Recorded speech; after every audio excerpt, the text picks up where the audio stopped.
काफ़ी अच्छे होंगे। और आज की वीडियो में बात करने जा रहे हैं काफ़ी मोस्ट इम्पोर्टेंट चीज़ के बारे में बात करने जा रहे हैं आज की वीडियो में। और जितने भी पॉलिटेक्निक या डिप्लोमा का स्टूडेंट कर रहे हैं या उन्होंने कंप्लीट कर लिया है, तो उनको मैं बताना चाहूँगा कि आप डिप्लोमा के बाद क्या कर सकते हैं, और अगर आप प्राइवेट सेक्टर में जाना चाहते हैं तो कैसे जाएंगे, और अगर आप गवर्नमेंट सेक्टर में जाना चाहते हैं तो आप कैसे जाएंगे। प्राइवेट सेक्टर में आपका फ्रेशर के लिए क्या सैलरी रहने वाला है, फ्रेशर के लिए क्या क्या काम बताया जाता है, और आपको कहाँ पर जाना अच्छा है जिससे कि आपका फ्यूचर अच्छी तरीके से ग्रो कर सके। ये सारी बातें हम इस वीडियो में आज बात करने जा रहे हैं। तो सबसे पहले पहली वाली बात है जो हमारे पास डिप्लोमा के बाद स्टूडेंट क्या करे। डिप्लोमा के बाद क्या करें, देखो डिप्लोमा के बाद आपके लिए दो सेक्टर निकल के आता है। एक तो निकल के आता है गवर्नमेंट, ठीक है, एक आता है गवर्नमेंट, एक आता है प्राइवेट। देखो जो स्टूडेंट पढ़ने लिखने में काफ़ी अच्छा है और वो है ना चाहता है कि मैं गवर्नमेंट लाइन में जाऊं, गवर्नमेंट जॉब करूं, तो उसके लिए गवर्नमेंट काफ़ी सारी कंपनियां हैं, काफ़ी सारी गवर्नमेंट कंपनियां हैं। और आपको बता दूं, एक हमारे पास एसएससी जेई भी हमारे पास क्या है, जूनियर इंजीनियरिंग के लिए एसएससी जेई जूनियर इंजीनियरिंग के हमारे लिए पोस्ट निकालता है, तो उसका आप प्रिपरेशन कर सकते हैं। उसमें आपके पास दो एग्ज़ाम होता है।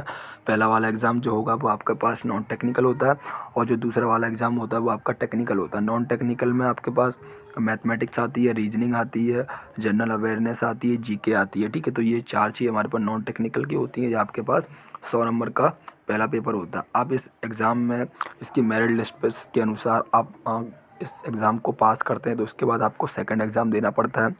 और वो सेकंड एग्ज़ाम होता है वो आपके पास 300 नंबर का होता है, जो आपका मैकेनिकल से, आप इलेक्ट्रिकल से, सिविल से, इलेक्ट्रॉनिक से, तो वो जितने भी आपने फर्स्ट ईयर से लेके थर्ड ईयर तक जितने भी टेक सब्जेक्ट पढ़े होते हैं ना, उन सभी का ही आपको पास क्या है, क्वेश्चन आता है। तो आप वो एग्ज़ाम दोगे, उसके बाद आपकी मेरिट लिस्ट आती है, उसके हिसाब से आपका सिलेक्शन होता है। ये तो आपका गवर्नमेंट मैंने आपको बता दिया, ठीक है, जॉब करना है डिप्लोमा के बाद, ठीक है। और उसके बाद मैं आपको बता दूं कि प्राइवेट में क्या होता है। प्राइवेट सेक्टर में, तो प्राइवेट सेक्टर आपके पास ऐसा नहीं है कि गवर्नमेंट सेक्टर में ज़्यादा सैलरी है। प्राइवेट सेक्टर में भी गवर्नमेंट सेक्टर से ज़्यादा सैलरी आपके पास होती है, ठीक है। किसमें, आपके पास प्राइवेट सेक्टर में। लेकिन आपको मैं बता दूं कि अगर आपने डिप्लोमा कर लिया है, कंप्लीट हो गया आपके पास, अगर आप किसी कंपनी में जाते हैं तो आपका कितना सैलरी रहेगा। आपका जो अगला पॉइंट वही है कि प्राइवेट सेक्टर में कितना सैलरी मिलता है। तो प्राइवेट सेक्टर में आपको बताना चाहूँगा कि आपको सैलरी फ्रेशर के रूप में दी जाती है, ठीक है। कि फ्रेशर कौन होता है, जिसको किताबी ज्ञान तो है, बट उसको क्या है, फ्रेशर को किताबी ज्ञान तो है लेकिन उससे एक्सपीरियंस बिल्कुल भी नहीं है, ठीक है। एक्सपीरियंस उसको बिल्कुल भी नहीं है। तो एक्सपीरियंस नहीं है तो आप किताबी ज्ञान से तो आप काम करके दे नहीं पाओगे। हाँ, आपको कोई भी चीज़ आपको समझ रहे हैं, कोई भी मेजरिंग इंस्ट्रूमेंट है या कोई भी चीज़ आपको दिया जाएगा तो उसको आप कैच कर लेंगे जल्दी, क्योंकि आपने उसका स्टडी किया है। अगर आपने स्टडी नहीं किया तो आपको फिर तो लेबरगिरी में ही व्यक्ति आते हैं जो काम भी अच्छा जानते हैं, वो सीख जाते हैं एक्सपीरियंस से, बट उनको पास कोई डिग्री नहीं होती तो वो आगे नहीं बढ़ पाते। लेकिन आपके पास एक अपॉर्चुनिटी होती है कि अगर आपने डिप्लोमा कर लिया, उसके बाद आपने काम सीख लिया, एक्सपीरियंस आपको मिल गया है, उस एक्सपीरियंस और आपका कम्युनिकेशन स्किल कैसा है, आप कैसे काम करवा रहे हैं या फिर काम कर रहे हैं, काम को हैंडल कर रहे हैं, मैनेजमेंट को समझ रहे हैं, वो सारी चीज़ आपकी जो स्किल होती है वही आपको स्किल क्या है, आपको प्राइवेट सेक्टर में आपको आगे बढ़ने देती है। तो प्राइवेट सेक्टर की सैलरी कितनी रहती है, तो प्राइवेट सेक्टर की सैलरी हम बता दें आपको, अगर आप फ्रेशर हैं तो 8,000 से लेकर आपके पास 10,000 तक ही आपके पास सैलरी रहता है प्राइवेट सेक्टर में, ठीक है।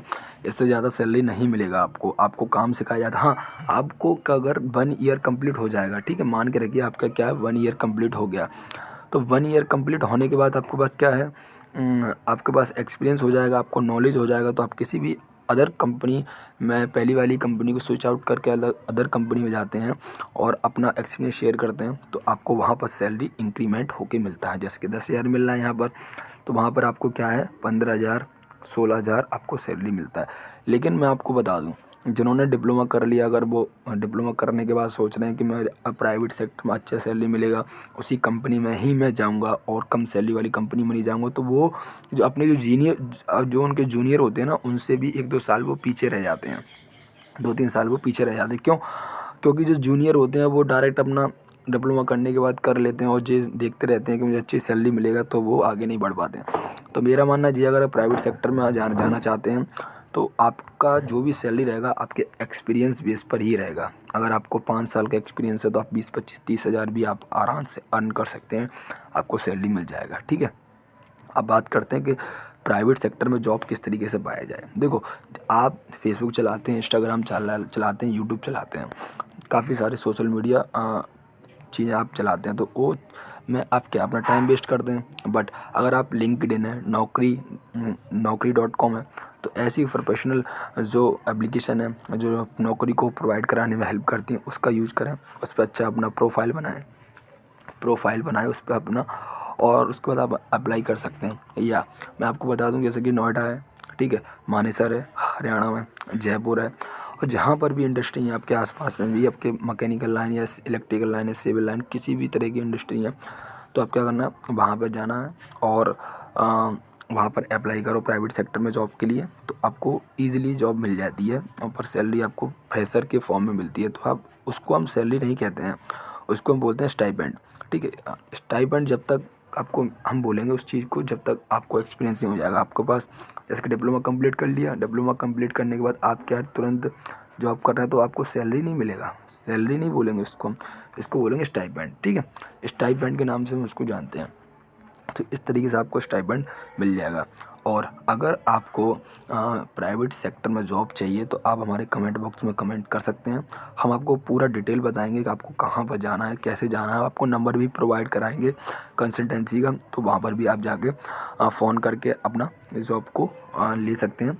तो आज की वीडियो में आपका कुछ भी नॉलेज अगर आपको गेन हुआ है तो इस वीडियो को लाइक करना और शेयर कर देना अपने दोस्तों के साथ, ताकि उनको भी पता चल जाए कि किस तरीके से डिप्लोमा के बाद अपना फ्यूचर को आगे बढ़ा सकते हैं। ठीक है, बैठना नहीं है, मेरा कहने का मतलब ये डिप्लोमा करने के बाद बैठना नहीं, कहीं ना कहीं लग जाना है, कुछ ना कुछ एक्सपीरियंस गेन करना है। एक्सपीरियंस गेन करके ही आपको सैलरी बढ़ेगा। आप सोच रहे हो कि तुरंत मेरे को सैलरी अच्छा मिल जाए, तो वो सैलरी नहीं मिलेगा आपको जो आप सोच रहे हैं अभी। वो सैलरी जब मिलेगा जब आपको 1-2 साल का एक्सपीरियंस हो जाएगा। ठीक है, तो वीडियो अच्छा लगा तो वीडियो को लाइक जरूर करके जाना, और चैनल पर अगर पहली बार आए तो प्लीज़ आई रिक्वेस्ट करता हूँ कि चैनल को सब्सक्राइब करो, सपोर्ट करो। आपके लिए ऐसी हम नॉलेज वाली वीडियो बना के प्रोवाइड कराते रहेंगे। चलिए मिलते हैं किसी नेक्स्ट वीडियो में, जब तक के लिए जय हिंद, वंदे मातरम।